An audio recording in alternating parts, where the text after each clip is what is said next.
पदारे पड़ा सरकार चाषी मारण नीति। कटनी छटनी कथा स्वीकार कले मंत्री।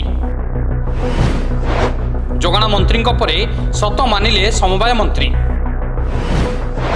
विरोधी कटाक्ष धान किणवाकू अयोग्य सरकार। मंडी उठुनी धान कटनी छटनीर शिकार होउछंती चाषी। अदिनिया वर्षा परे एबे चाषी उपरे दायु साधुछंती मिलर।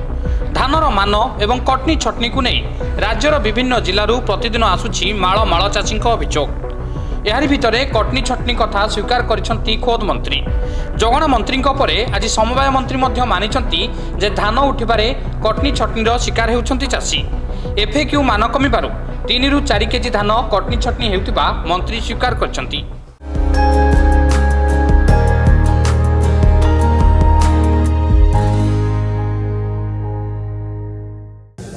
मात्रा जो मंडी में कटनी चटनी चली 7-8 केजी पर्यटन कटनी चटनी होटा शुणी तो आश्चर्य हो कहीं राज्य जाक बुलूची सब कटनी चटनी प्राय ना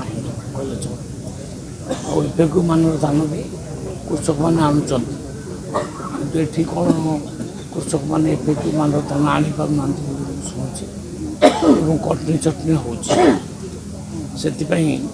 प्रशासन सहित मुझे आलोचना करी गोटे राउंड एवं मिलर मान सहित बस जोटा ठीक हम डिसीजन नि कटनी छटनी से जो दिनिया वर्षा हो गला से प्रोब्लेम है एफएक्यू मान कौटी कौन कमी जाइए कटनी होची कटनी छटनी नहीं।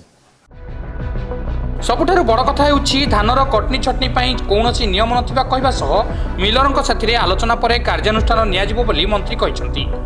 मंत्रीଙ୍କ असहायता देखि घेरिसंती विरोधी। धान किणारे सरकार चाषी को भंडाई देथिबा अभियोग करिछि बीजेडी। बारंबार कहउथिले कटनी छटनी हेबोनी बोली एबे जनक परे जणे मंत्री कहलेनी कटनी छटनी हेउछि तथापि सरकार निद्रारे। सेपटे कांग्रेस कहिछि धान किणवाकू अयोग्य सरकार। ए सरकार केवल कथाकुआ सरकार। समय चलीजिब हेले धान उठिबनी। 1600 टंकारे बाहर राज्यर धान बेपारी धान किणुछंती। धान किणारे दुर्नीति हेउछि हेले सरकार चुप।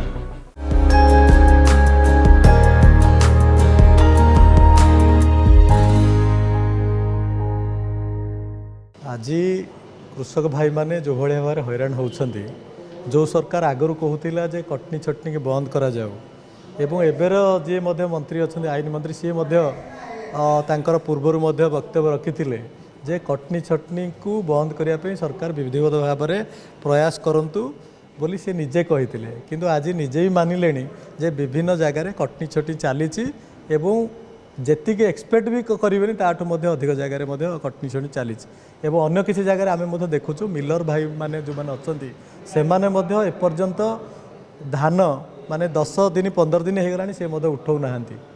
तेणु निश्चित भाव में कौटना कौटे कृषक भाई मान गोटे प्रेसर रोचे और बाध्य कराऊे से डिस्ट्रेस सेल करूँ जो धार्य लक्ष्य रही एमएसपी दवाई से केमी दे पारे ना विलंब है माने निश्चित भाव में गोटे कृषक कौटू किसी पैसा करज करके से तार खेत करथिला जदि से विलंब हम सी जो सुध दौची तेणु सी एमएसपी की न नहीं बर्तमान कला बाट दे कौ बाटे केमती देदेव एवं केमी त्राही पाइब से चेष्टा चली जो कटनी छटनी को विरोध करुले एवं से कटनी छटनी दिन दहड़े सबू जगह चली तेणु या निश्चित भाव में ये गंभीरतार सहकारी सरकार नबार आवश्यकता रही। सत मानिगले सेटा गोटे बड़ कथा कारण व्यापक भाव में कटनी छटनी हो सतरे जमी सरकार राज्य सरकार निर्देश देइचंती आमे कहबू कटनी छटनी हम नहीं तुम कटनी छटनी कर यही प्रकार व्यवस्था 7 किलो रु 8 किलो 9 किलो रु 10 किलो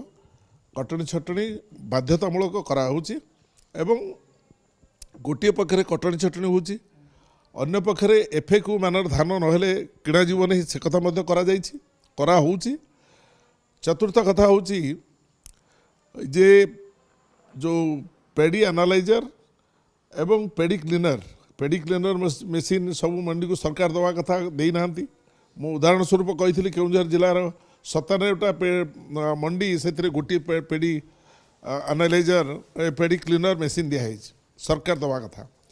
ଅପରପକ୍ଷରେ ଏ ଯେଉଁ ପେଡ଼ି ଆନାଲାଇଜର ମେସିନ୍ କଥା ଯେଉଁ କହୁଛନ୍ତି ସେ ପେଡ଼ି ଆନାଲାଇଜର ମେସିନ୍ର ବ୍ୟବସ୍ଥା କରିକି ଧାନ କିଣିବା ମଧ୍ୟ ସମ୍ଭବ ନୁହେଁ। ଏବଂ ୟା ପରବର୍ତ୍ତୀ ଅବସ୍ଥାରେ ମାନ୍ୟବର କୃଷ୍ଣଚନ୍ଦ୍ର ପାତ୍ର ସିଏ ରାଜି ହେବେ କହିବେ ଯେ ଜଣେ ଚାଷୀ ଘରର ଲୋକ ହିସାବରେ ଏବଂ ଢେଙ୍କାନାଳର ସମସ୍ୟାକୁ ଯଦି ନିଜେ ଭିତରକୁ ନେବେ ସେ ନିଶ୍ଚିତ ଭାବରେ ରାଜି ହେବେ। କଟଣୀ ଛଟଣୀ ସହିତ ମଣ୍ଡିରେ ଧାନ ପଡ଼ିଛି, ଆଙ୍କର ସମୟସୀମା ଚାଲିଯିବ, ଟାର୍ଗେଟ୍ ଏମାନେ ବର୍ତ୍ତମାନ ଯେଉଁ ଆଚିଭ୍ କରିପାରିବେନି, ଯେଉଁ ବାହାର ବ୍ୟବସାୟୀମାନଙ୍କୁ ସେମାନେ ରୋକିବେ, କଳା ବ୍ୟବସାୟୀ ଭିତରକୁ ଆସିବେନି, ତାଙ୍କୁ ରାସ୍ତା ପୁରା ସିଲ୍ କରିଦିଆଯିବ, ସେ ବ୍ୟବସ୍ଥା ନାହିଁ। 1500-1600 ଟଙ୍କାରେ ଧାନ କିଣିକି ଖୋଲା ବଜାରରେ ଗାଁ ଗାଁ ବୁଲିକି ଟ୍ରକରେ ଲୋଡ଼ କରିକି ଆନ୍ଧ୍ରର ବେପାରୀ ଧାନ ବେପାରୀ ଏବଂ ଛତିଶଗଡ଼ର ଧାନ ବେପାରୀ, ପଶ୍ଚିମବଙ୍ଗର ଧାନ ବେପାରୀ ଧାନ ନେଇକି ଚାଲି ଯାଉଛନ୍ତି। ଧାନର ଏମ୍ଏସ୍ପି ବଢ଼ାଇ ଦେଲେ ହେଲେ କଟନୀ ଛଟନୀ ରୋକିବାରେ ସରକାର ସଫଳ ହୋଇପାରିଲେ ନାହିଁ। ବ୍ୟୁରୋ ରିପୋର୍ଟ, ସକାଳ ନ୍ୟୁଜ୍।